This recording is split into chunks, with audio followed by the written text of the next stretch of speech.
Bonjour chers frères et sœurs, salut aux amis de l'histoire.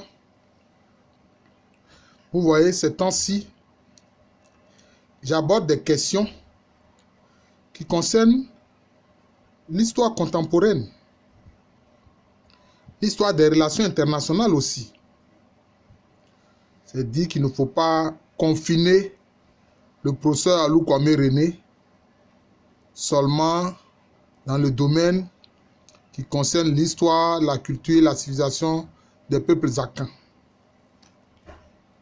Et sur cette lancée-là, je veux maintenant aborder une question assez particulière que j'ai appelée la privatisation de la guerre dans le monde.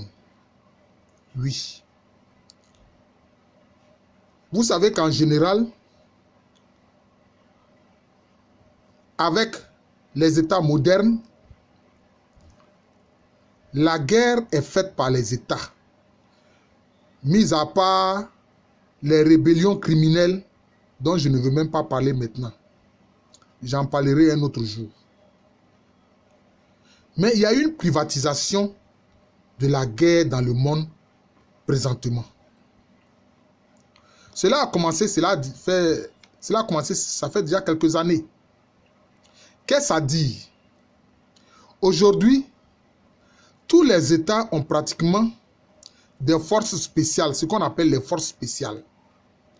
Mais il faut savoir ce que sont les forces spéciales. Il est dit, par exemple, qu'un soldat des forces spéciales, lui seul doit avoir la capacité de 30 soldats ordinaires. Donc, ce sont des soldats surentraînés. Voilà, c'est le terme qu'on peut utiliser. Ils sont surentraînés. Mais qu'est-ce qui se passe? Souvent, des gouvernements envoient leurs forces spéciales sur des théâtres d'opération. Et que disent ces gouvernements-là? Qu'est-ce que ces gouvernements disent aux hommes des forces spéciales? Si vous faites prendre, je ne vous connais pas. Oui. Le gouvernement dit ça.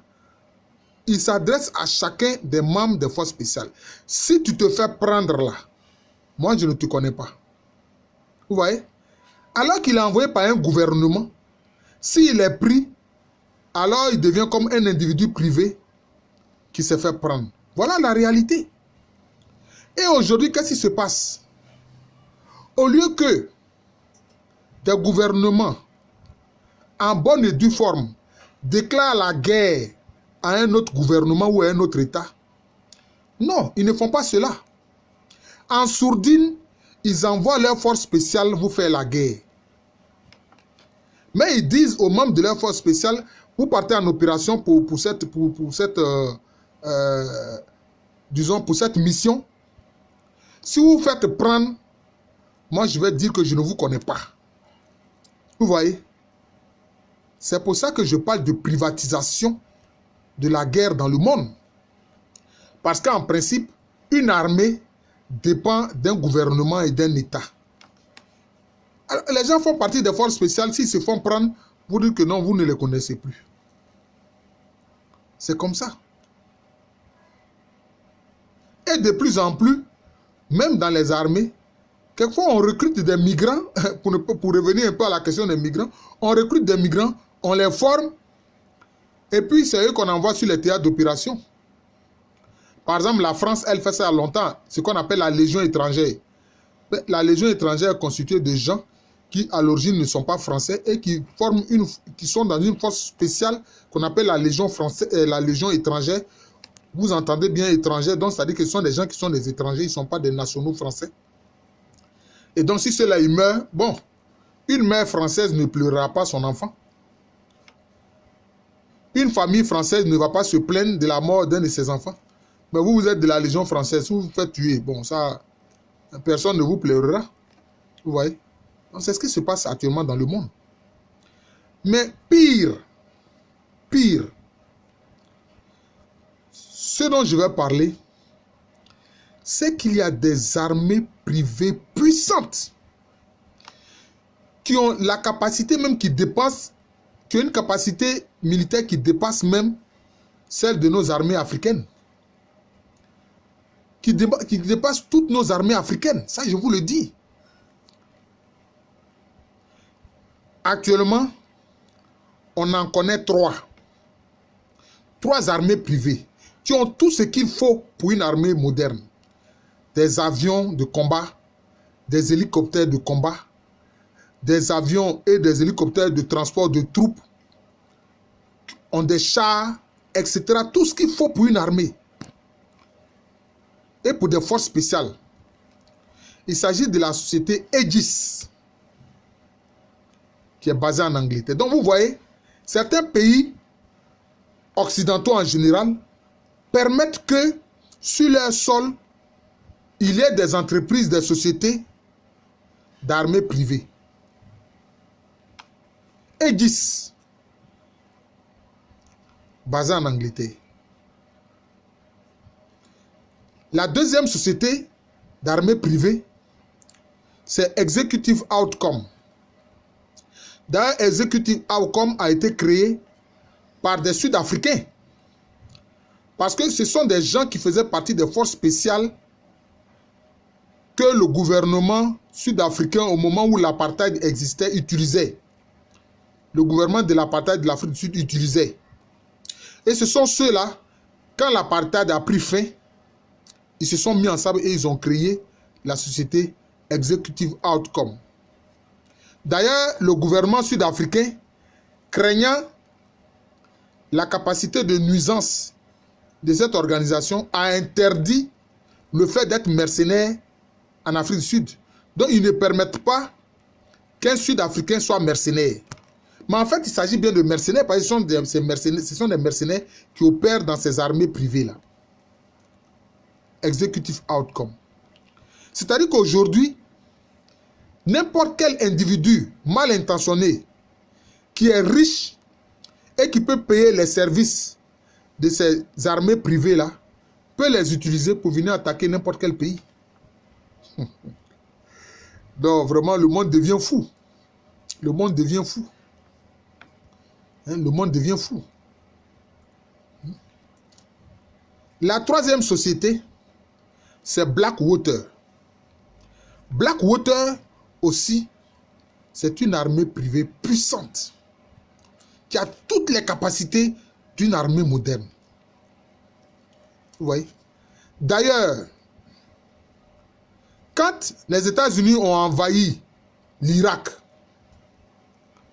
et que certains soldats irakiens et puis certaines organisations irakiennes ont commencé à faire la guerre aux soldats américains en Irak, mais les Américains ont créé une zone qu'ils ont appelée la zone verte, qui est une zone très sécurisée. Mais quand même des officiers américains ou des officiels américains sortaient de la zone verte, c'était des soldats privés de Blackwater qui les protégeaient. La première ligne défensive de la zone verte, c'était les soldats de Blackwater, cette société militaire privée. Ce sont les hommes qui assuraient la surveillance. Donc, vous voyez, les États-Unis, qui a une des armées les plus puissantes du monde, qui paye des mercenaires de Blackwater pour garder la zone verte et pour protéger des officiels quand ils sortent de cette zone verte-là. Vous voyez? Voilà la réalité du monde. On vient d'apprendre qu'il y a un pays africain qui vient de légaliser l'homosexualité. Je ne veux même pas dire le nom de ce pays-là. Et voilà. Et les gens, les journalistes français sont en train de se gosiller en disant que c'est une avancée. Oh, c'est une reculade vers l'animalité. C'est ce que moi je vois. Ouais. Donc le monde, curieusement, c'est comme si le monde devient fou. Ouais, le monde devient fou. Ouais. Et ces trois armées privées là, Aegis, Executive Outcome et Blackwater, sont des armées puissantes. très puissante. Sans compter aujourd'hui les forces spéciales des différents États qui peuvent aller faire la guerre à un pays sans déclarer la guerre à ce pays-là. Vous voyez? C'est ce qui se passe. D'ailleurs, dans la guerre contre la Syrie, contre le gouvernement du président Bachar el-Assad, il y avait des forces spéciales françaises qui étaient sur le terrain. Mais la France n'a jamais reconnu avoir envoyé des hommes sur le terrain des combats en Syrie. C'est quand certains ont été pris, qu'ils ont été interrogés durement, qu'ils ont dit que oui, ils font partie des forces spéciales françaises. Mais la France a dit qu'elle ne les reconnaît pas et qu'elle n'a envoyé personne sur le théâtre des opérations en Syrie. Voilà la réalité, chers frères et sœurs. Voilà le sujet dont je voulais vous parler. Je vous remercie. Je suis le professeur Alou Kwame René, professeur titulaire d'histoire à l'université Félix Houphouët-Boigny, une université qui se trouve dans le quartier de Cocody, dans la ville d'Abidjan, en Côte d'Ivoire, un pays situé en Afrique de l'Ouest. Merci encore et bonne journée à vous.